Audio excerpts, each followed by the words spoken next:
Hey, welcome. This is Screencastify. It allows me to record my screen, which is very fancy.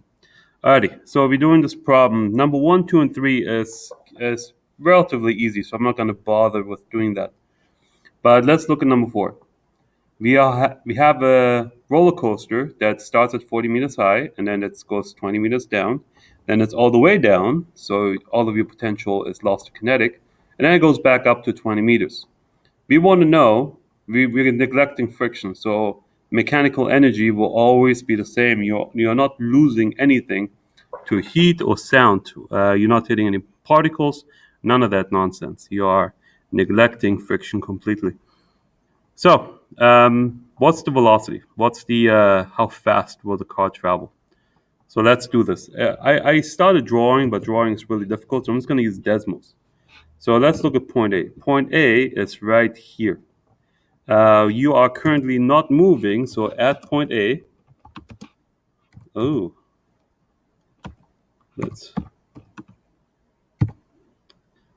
time I put I and T, it puts an integral. Okay. At A, we have 0 meters per second. That is so much fun. I'm so glad I'm doing this. All right. We have 0 meters per second because we're barely starting, right? There's nothing, there's no potential energy converted into kinetic yet. Point B is more interesting. Alrighty. So that occurred. This happened. So this just happened. Whatever just happened, it just happened. Let's pretend that never happened, actually. So let's look at what point B is all about. So over here, it's easy. It's just 0 meters per second. At point B, we have to do a little bit of calculations. We don't know the mass of the equation, but that's okay. When you start at the very top of the hill, you're 40 meters high. At point B, you're 20 meters high. You've lost a height of 20 meters. You went down 20 meters. So your potential energy decreases by some height. Now, I would like to get rid of that and just do it real quick. So the mass we don't know, but we're going to multiply it by 9.8. And we're going to multiply it by the height that we have lost, which is 20 meters. So if you multiply this, right, you really don't get a value because we don't know what m is yet, but what this represents is the loss of potential energy. That must equal to how much kinetic energy we've gained because, again, there's no heat, there's no friction. So the m times 9.8 times 20 should equal the 1/2 and then mass times velocity squared. So let's figure out what that is. The very first thing that we notice is that mass will cancel on both sides. So let's take care of that real quick. So let's get rid of mass on that side. Let's get rid of mass on this side. Now you have a more doable version. As a matter of fact, if I put a multiplication sign here, Desmos should be able to figure it out. If I just press, it doesn't. Well, that's fine. We can multiply both sides by 2. So that is 2 times 9.8 times 20. And that will equal, and then velocity squared. Oh, there we go. Desmos now actually cares. So if you take the square root on both sides, you should end up getting 19.79899. We don't care about the negative or positive. It's just asking how fast you'll be going.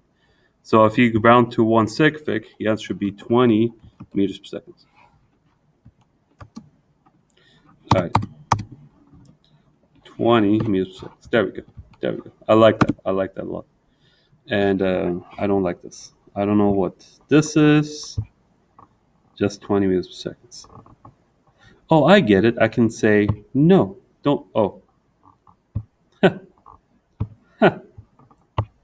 There we go. So that was easy. Let's go ahead and do part C now. Part C is the exact same thing, except all of it is converted.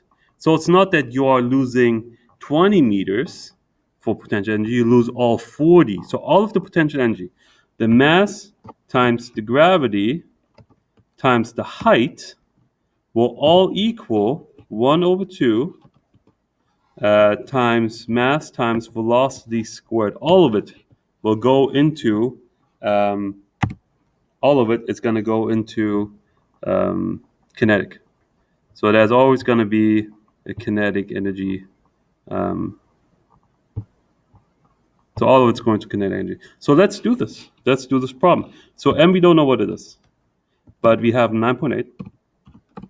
And we have a height of 40. We have lost 40 meters.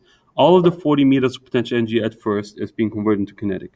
That will equal, and I'm going to write 0.5 now because I'm getting annoyed by the fraction, times the mass, which we don't know, times velocity squared. Da-da-da.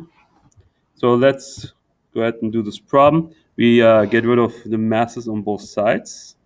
So I'm going to be lazy and just copy and paste. So if you divide by m on both sides, the mass just completely goes away. And the next thing you would do is divide both sides by 0.5. So dividing both sides by 0.5 is the same thing as multiplying both sides by 2. So it's 2 times 2 times 9.8 times 40. I would like to prove to you that dividing by 0.5 is the same as multiplying by 2. So instead of multiplying by 2, let's go back to dividing by 0.5. You see the answer remains the same. And that should equal velocity squared. And Desmos can be nice enough to actually solve it. It's 28 exactly. So your velocity at the very bottom is going to be 28 meters per second. Don't get hung up over whether it's positive or negative, because we don't know what direction we're talking about. We just want to know how fast. So the speed is 28 meters per second. So the answer is 28 meters per second. And it's going to do that stuff. So I'm really scared of pressing enter, because when I do, if I just click away, it doesn't do that. How sweet. Alrighty, that is it. That's how you do number 4. We will do number 5, 6, and 7 in class. So don't worry about that.